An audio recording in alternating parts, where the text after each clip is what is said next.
The courtroom was packed, every seat taken, the air tense with anticipation. On trial was 34-year-old Jake Anderson, a mechanic accused of a brutal hit-and-run that had left a young girl fighting for her life. But there was one twist that had everyone on edge. The only witness to the crime had never uttered a single word. This is the story of how a seemingly open-and-shut case unraveled into one of the most shocking legal mysteries the town had ever seen. It was a typical evening in the quiet town of Willow Creek. The streets were lined with tidy houses, and children's laughter echoed in the distance. 7-year-old Lily Hayes was riding her pink bicycle down Maple Street, her favorite after-school activity. The sun had just begun to set when it happened. A dark SUV came barreling around the corner, its tires screeching. The driver didn't stop. Lily's bike lay crumpled on the side of the road, and her tiny figure was sprawled motionless on the asphalt. A single surveillance camera on a nearby lamppost captured the vehicle, but no clear view of the driver. The police acted swiftly. A neighbor reported seeing a black SUV parked outside Jake Anderson's house that same evening. Jake was a man with a troubled past, a prior arrest for DUI and a reputation for short tempers. When officers found his vehicle in the driveway, the bumper dented and paint scuffed, their suspicion seemed confirmed. Jake denied everything,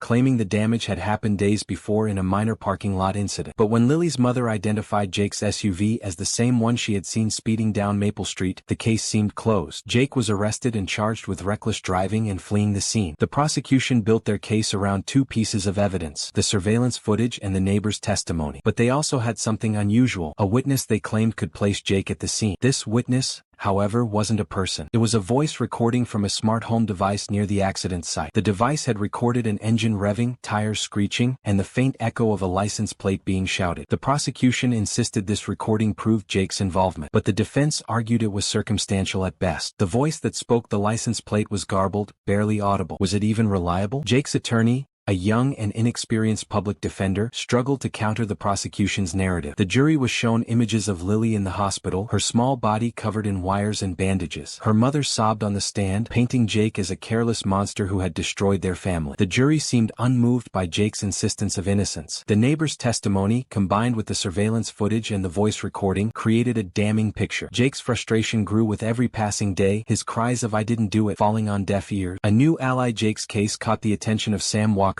a retired detective turned private investigator. Sam had a knack for sniffing out inconsistencies in seemingly airtight cases. Something about the evidence didn't sit right with him. The grainy footage, the unreliable voice recording, and the lack of physical evidence linking Jake to the scene. Against the odds, Sam approached Jake in prison and offered to take a closer look. "Why are you doing this?" Jake asked, skeptical. Sam replied with a shrug, "Because sometimes the truth hides in plain sight." Sam began by revisiting the surveillance footage. He noticed something odd. The timestamp showed the SUV passing Maple Street 6 minutes before the accident was reported. If that was true, then Jake's car couldn't have been at the scene when Lily was hit. But why hadn't anyone noticed this before? Next, Sam examined the voice recording. He enhanced the audio using specialized software and discovered the shouted license plate didn't match Jake's vehicle. It was close, but one letter was off. Sam dug deeper into the neighbor who had reported Jake. She had a history of disputes with him, ranging from noise complaints to accusations of vandalism. Was it possible she had deliberately misled the police? Meanwhile, Sam found a new lead. Another black SUV with a nearly identical plate number to Jake's, registered